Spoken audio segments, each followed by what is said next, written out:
What if a polar bear showed up in Antarctica? Imagine waking up in Antarctica and seeing a 1,000-pound snow-colored beast lumbering across the ice, sniffing the air like it owns the place. No, it's not a frosty Bigfoot, it's a polar bear. But wait, aren't polar bears supposed to live up north? That's the thing, they do. Polar bears are Arctic royalty, evolved from brown bears in North America about 400,000 years ago. These guys are the heavyweight champions of the carnivore world, standing over 10 feet tall on their hind legs and built like furry tanks. And while they might look like walking snowmen, their fur is actually transparent and their skin is black, nature's version of a solar panel. Now here's the million-dollar question. Could polar bears survive if we drop them off in Antarctica? After all, it's cold, icy, and full of seals. Sounds like a polar bear paradise, right? Or is it a deadly mismatch waiting to happen? As someone who spent years studying these magnificent creatures, I'll tell you this. It's not as simple as just swapping poles. In fact, the answer might surprise you. Stick around, because what you're about to learn about polar bears, penguins, and the delicate balance of nature might just change the way you think about wildlife conservation forever. Where did polar bears come from? The chilly tale of a giant meat-loving snow beast. Let me take you on a journey not just to the Arctic, but way back in time. I'm talking hundreds of thousands of years ago, when Earth looked more like a jigsaw puzzle that hadn't been pulled apart yet. Back then, all the continents were mushed together into one super landmass called Pangaea. Imagine being able to walk from what is now Canada straight into Africa. No passport required, but Mother Earth had other plans. She split the continents apart, and over time, animals got isolated in different corners of the world. One of those groups, the ancestors of the modern polar bear. These distant cousins of the North American brown bear got stuck in the colder, northern regions of the globe. And around 400,000 years ago, something fascinating happened. A pale, furrier version of the brown bear started to thrive where others couldn't in the icy wilderness of the Arctic. And just like that, the polar bear was born. Now, let's be clear. This isn't your average forest bear rummaging through your garbage cans. Polar bears are the undisputed champions of Arctic survival. They are massive, meat-loving machines, with adult males standing taller than an NBA player when they rear up on their hind legs and tipping the scales at a whopping 1,000 pounds. That's roughly the weight of a grand piano, but with claws, teeth, and an attitude. They live in some of the coldest places on Earth: Canada, Alaska, Greenland, Russia, and Norway, and they do it with style. Covered in what looks like white fur but is actually transparent, with jet black skin underneath. These bears are practically built by nature for solar efficiency. When I first learned that, I thought, are we sure Elon Musk didn't design these things? And here's a fun fact. Unlike most other land predators, polar bears rely almost entirely on meat, mostly from seals. They aren't interested in berries or bugs. They're out there roaming vast stretches of sea ice, waiting patiently at breathing holes like Arctic ninjas, ready to strike. But here's a question for you to chew on. What happens to a super predator that depends on sea ice, when that very ice is melting beneath its paws? Stay with me, because the answer might just break your heart and light a fire in your soul. It for the ice, the incredible biology of polar bears. Let me paint you a picture. Imagine you're out on the frozen tundra, wind whipping across your face, and suddenly you see something out of a dream or maybe a nightmare. A massive, snow-colored bear rises up on its hind legs, towering over you like a skyscraper made of muscle and fur. That's not a CGI monster. That's a real-life, adult male polar bear. And yes, they really can stand over 10 feet tall. That's taller than a basketball hoop and heavier than a grand piano. These guys can weigh up to 1,000 kilograms, or over 2,200 pounds. In short, if a polar bear walks into your campsite, you don't ask questions. You start running. Now here's something wild. Everyone calls them white bears, but guess what? That fluffy fur isn't actually white at all. It's completely transparent, and beneath all that fancy fur, jet black skin, perfectly designed to absorb and retain heat from the sun, even in sub-zero conditions. It's like nature gave them a built-in thermal jacket. Polar bears are basically walking solar panels wearing invisible cloaks. When I first learned that, I had to double-check it wasn't a trivia prank, but it's science and it's genius. And let's talk about their diet, because polar bears don't mess around when it comes to food. These Arctic giants aren't interested in salads or fish tacos. They are hardcore carnivores, laser-focused on one thing: seals. Mostly ringed seals, but if a bearded seal waddles too close, well, that's lunch too. They hung with ninja-like patience, lurking silently at breathing holes in the sea ice. When a seal surfaces to catch a breath, boom, the bear pounces like a 1,000-pound snow ghost. But here's the catch: polar bears depend entirely on sea ice for their hunting grounds. No ice, no seals. No seals, no polar bears. It's that simple and that scary. So here's a question I always ask my students. What happens to the most perfectly adapted predator in the Arctic when its icy hunting platform starts disappearing under its feet? The answer isn't just about bears. It's about all of us. Stick with me, because the deeper we go into the world of polar bears, the more you'll realize we're all standing on thin ice. Vanishing ice, vanishing giants.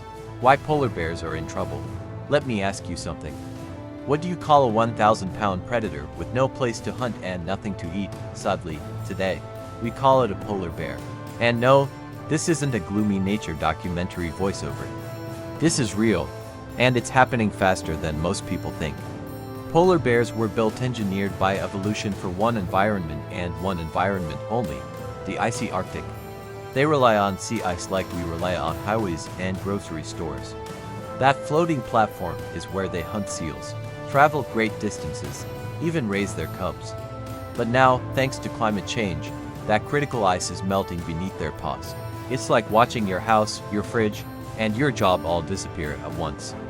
Not only is the real estate shrinking, but so is the menu. And here's the plot twist. The biggest threat to polar bears isn't a bigger predator, it's us. That's right, humans. For centuries, we've hunted these majestic creatures, from early explorers to modern trophy hunters. And while international agreements have slowed that down, the damage didn't stop there.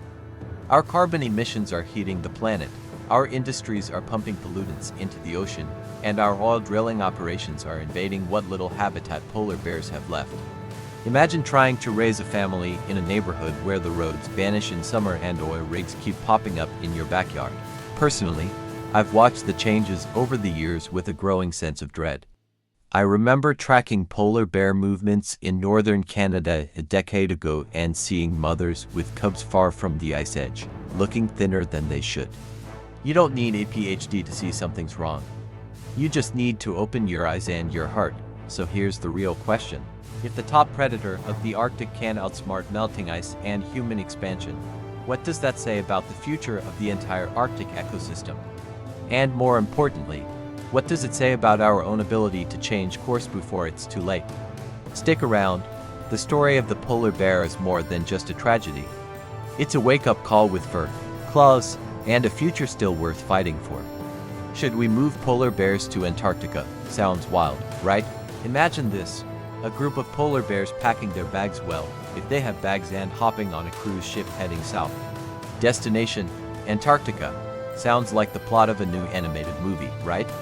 But believe it or not, some people have seriously proposed moving polar bears from the Arctic to Antarctica to save them from extinction.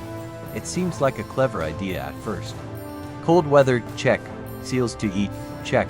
Vast ice sheets, check. What could go wrong? Plenty. Let's start with the pros. Antarctica is cold, really cold. It's basically nature's deep freezer, so from a climate standpoint, it checks the polar bear's #1 box.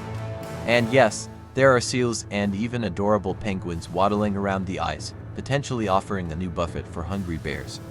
So sure, on paper, it's a chilly paradise with snacks. But here's the thing. Antarctica is not some empty wilderness waiting for new tenants. It's a complex, fragile ecosystem where every creature plays a role. Introducing a top predator like the polar bear would be like dropping a lion into a petting zoo. Those penguins, they've never seen a land predator. They wouldn't even know to run. It would be a massacre, not a migration. And that's just the beginning. Most Antarctic animals, including seals, follow seasonal migration patterns. So polar bears could find themselves stuck during lean months with no food in sight. And let's talk about disease. Polar bears could carry Arctic pathogens that local species have never encountered, or they could pick up something nasty from the Antarctic environment. Either way, it could be disastrous. And even if, by some miracle, the bears thrived without destroying everything, we run into a huge red flag international politics. Antarctica is not owned by any one country. It's managed by a global treaty signed by 54 nations. You think it's hard to get your family to agree on where to eat dinner? Try getting dozens of governments to sign off on dropping apex predators into one of Earth's most protected zones. Good luck with that. As a wildlife expert, I get the desperation.